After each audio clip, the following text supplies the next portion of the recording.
The mining and shipping of iron ore has been a major part of the Northland's economy since the 1880s. Well, now the Duluth Depot is working on a new display honoring that industry, which has connections to Minnesota, Wisconsin, and Upper Michigan. Dave Anderson looks back at the first 141 years of mining and gets a peek ahead at the new museum display in this week's Holding On to History.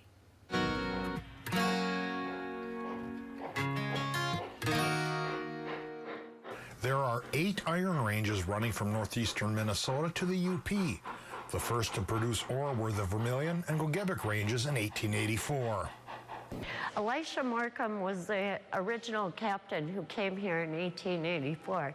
In fact, he was superintendent of this mine when the first carload of ore went out. Mining on those 2 original ranges quickly spread to Hurley and Ely. Ely had 5 mines on the north side of town, including the Pioneer, which made Martin Pattison of Fairlawn Mansion wealthy. Pioneer Mine started in 1889, closed in 1967. It was owned by the Oliver Iron Mining Company, which turned into U.S. Steel at one time.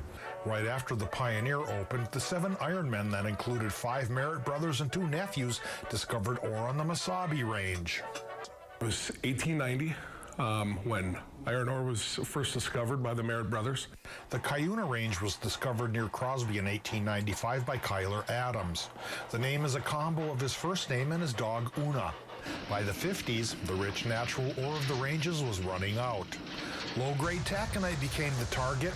The first 2 taconite mines to open were Reserve in Babbitt and Silver Bay and Erie and Aurora Hoyt Lakes. They went into full commercial operation in 1957.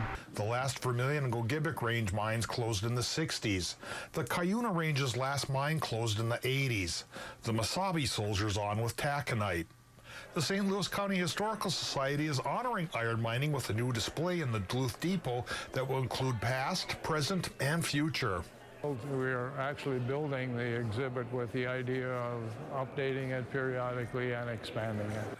Holding on to history in the depot, Dave Anderson, Northern News Now. Dave, thank you. The new iron mining display is under construction right now and should be completed before the end of 2025.